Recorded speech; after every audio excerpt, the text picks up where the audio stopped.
तरी सुरू साधारणपणे अधिवेशनात आपण पाहिलं असेल गेले 2 दिवस आम्ही अनेक विषय मांडत आहोत.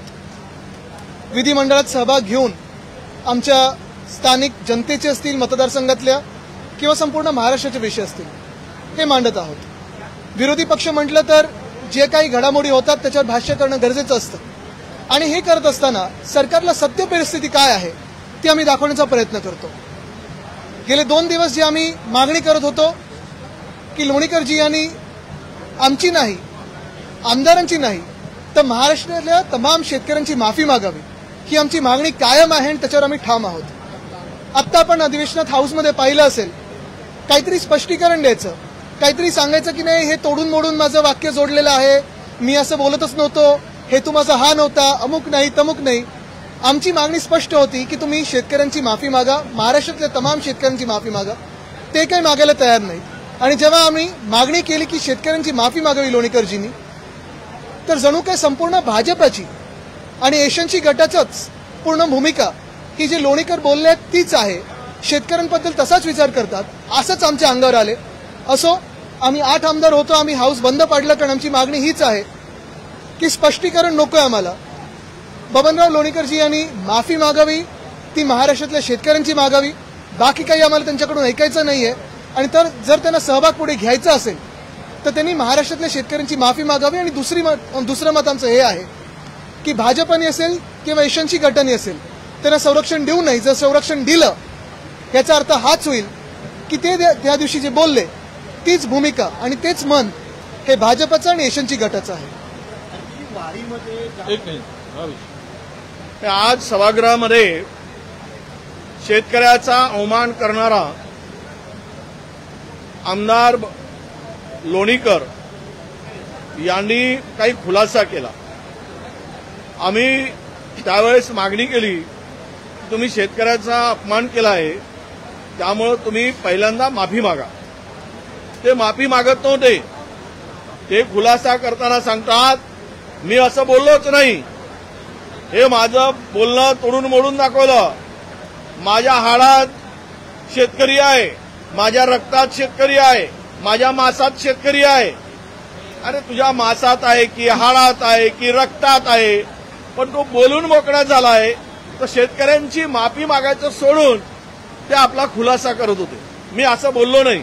सगळ्या महाराष्ट्रातील लोकांनी बघितलं की त्यांनी जे म्हटलंय मोदी तुमचा बाप आहे हे ते सांगितलं त्या ठिकाणी. त्यांनी त्याच्या पलीकडे जाऊन सांगितलं तुमच्या अंगावरचे कपडे मी दिलेत, आमच्या सरकारनं दिलेत, तुमच्या बहिणींना आईना 1,500 रुपये लाडक्या बहिणीचे मी दिलेत, माझ्या सरकारने दिलेत, यांच्या बापांनी दिलेत. अशा पद्धतीनं त्यांनी उल्लेख केला होता. त्यामुळं समस्त शेतकऱ्यांचा अपमान लोणीकरांनी केलेला आणि म्हणून आमची मागणी होती की तुम्ही माफी मागा. तर त्या ठिकाणी सत्ताधारी पक्षातील आमदार आणि मंत्री लोणीकरांच्या बोलण्याला समर्थन देत होते की ते लोणीकरांना समर्थन देत होते. म्हणजे लोणीकरांचं वाक्य हे शेतकऱ्याप्रती जे आहे तेच या लोकांची भूमिका होती. तिथेही मंत्री लोणीकरांची वकिली करत होते. म्हणजे हा काय प्रकार आहे? म्हणजे यांची भूमिका, लोणीकरांची भूमिका म्हणजे सरकारची भूमिका आहे का? लोणीकरांचं वक्तव्य म्हणजेच भारतीय जनता पक्ष आणि महायुती सरकार यांची सुद्धा लोणीकरांच्या म्हणण्याला दुजोरा आहे का? तर म्हणून आम्ही माफी मागा म्हणून मागणी करत असताना उलट ज्या केंद्र सरकारने हजारो शेतकऱ्याचा बळी घेतला मोदींच्या नेतृत्वातील, त्यांना येऊ दिलं नाही, आंदोलन करू दिलं नाही हरियाणा पंजाबमधल्या शेतकऱ्यांना, ते आम्हाला म्हणतायत की देशद्रोही आहे. म्हणजे उलटा चोर कोतवाल को दाटे.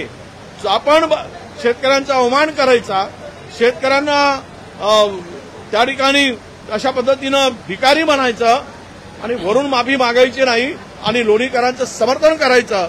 आज संपूर्ण महाराष्ट्राला कळून चुकलं आहे की लोणीकरांची भूमिका जी आहे तीच भाजपाची भूमिका आहे. म्हणून आम्ही माफी मागायसाठी त्यांना आग्रह केल्यानंतर त्या ठिकाणी सभागृह आज तहकूब झाला, परंतु लोणीकरांनी माफी मागितली नाही. हे शेतकऱ्यांचं दुर्दैव आहे. कारण आम्हाला वाटलं होतं की भाजप त्यांना एकटं पाडेल आणि त्यांना माफी मागायला लावेल, पण आता कळायला लागलेलं आहे की त्या दिवशी जे लोणीकर बोलले तीच भाजपची खरी भूमिका आहे. खरंच त्यांचं जे मन आहे ते शेतकरी विरोधी आहे.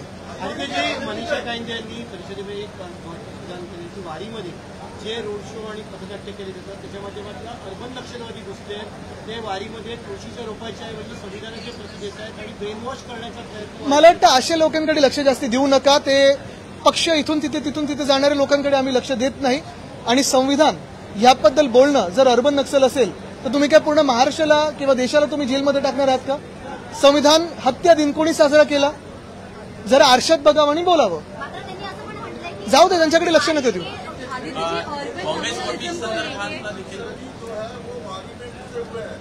देखिए, ऐसे लोगों को ज्यादा ध्यान न दे. अभी इस महाराष्ट्र में 700 से ज्यादा किसानों ने आत्महत्या की है पिछले 3 महीनों में, और उसी विषय पे हम लड़ रहे हैं. कहीं ना कहीं लक्ष्य विचलित करने के लिए ये जो लोग हैं जो संविधान को नहीं मानते हैं, संविधान बदलना चाहते हैं, संविधान खारिज करना चाहते हैं, यही असल में अर्बन नक्सल है और यही लोग अपने देश को धोखा है. छोड़िए जिनको ज्यादा पार्टी में गाँव नहीं है उनको.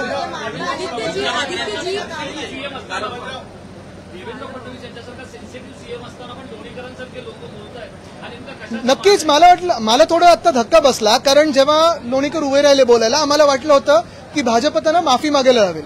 कारण बघा, कुठच्याही बाजूला तुम्ही असाल, सत्ताधारी पक्षात असाल, विरोधी पक्षात असाल, कुठचीही व्यक्ती ते जे काही बोलले त्याचं समर्थन कधीही करू शकत नाही.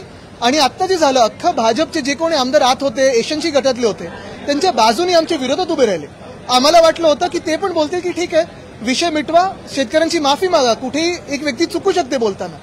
जर व्यक्ती चुकली असेल तर त्यांनी मोठ्या मनाने माफी मागावी आणि पुढे निघावं. पण इथे लोणीकरांनी माफी न मागता काहीतरी खुलासा द्यायचा की मीडियाने तोडून दाखवलं, असं करून दाखवलं, मीडियाने जोडून दाखवलं. एक मंत्री महोदय त्यांना समर्थन देत आहेत आणि पूर्ण भाजप आमच्या अंगावर येते, हे अपेक्षित नव्हतं. खरं अजूनही माझं मत असं आहे की अजूनही वेळ गेलेली नाहीये. त्यांनी आत्ता हाऊसमध्ये यावं आणि शेतकऱ्यांची माफी मागावी. आम्ही शांत बसू, आम्ही काही आरडाओरडा करणार नाही. शेतकऱ्यांची माफी मागावी आणि त्याच भावनेतून पुढे काम करावं.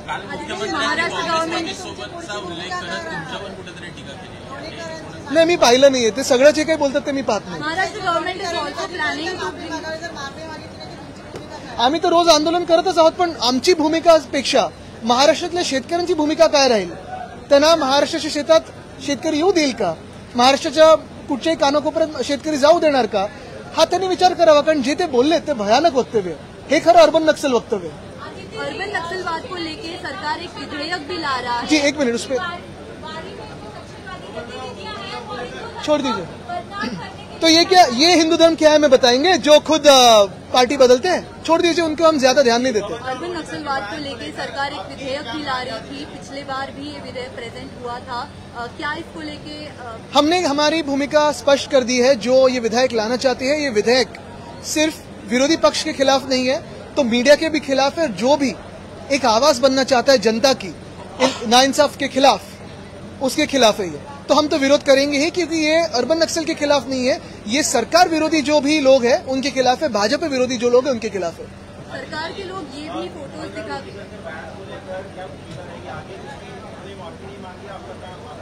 ये कौन सी मस्ती है कि जो सत्ताधारी है वो किसानों के खिलाफ कुछ भी बोल सकते हैं और बिना माफी मांगे हुए ऐसे घूम सकते हैं. मेरी अपेक्षा ये थी कि भाजपा भी उनको माफी मांगने के लिए हाउस में पेश करेगी, लेकिन ऐसे नहीं हुआ. एशनची गट के एक मंत्री ने उनका समर्थन दिया और पूरी भाजपा हम पे चल के आई कि आप देशद्रोही हो. हम तो सिर्फ यही चाहते हैं कि जो बबनराव लोणीकर ने जो कहा है उसी की वजह से लोणीकर साहब माफी मांगे जनता की और किसानों की. अगर हमारी ये अपेक्षा है तो क्या हम इस अपेक्षा में गलत है? Those who are creating awareness in Ashadi Wari, the parties in ruling. Look, these people who are making such statements are trying to get headlines somewhere. Please ignore them. They have no importance in the socio-economic structure of Maharashtra, because these people are desperate for headlines, nothing else. They don't think twice before speaking.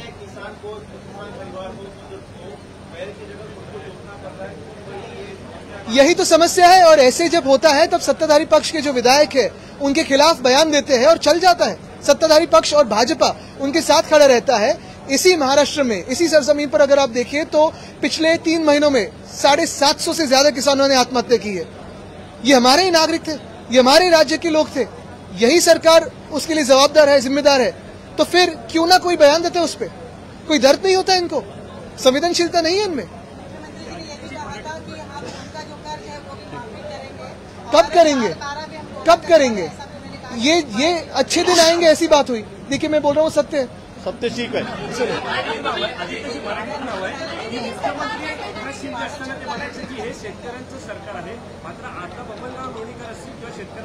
बघा, हे जे आमदार असं बोलतात त्यांना एक escape route मिळालेला आहे की शेतकऱ्यांचाच मुलगा आहे मी किंवा काय.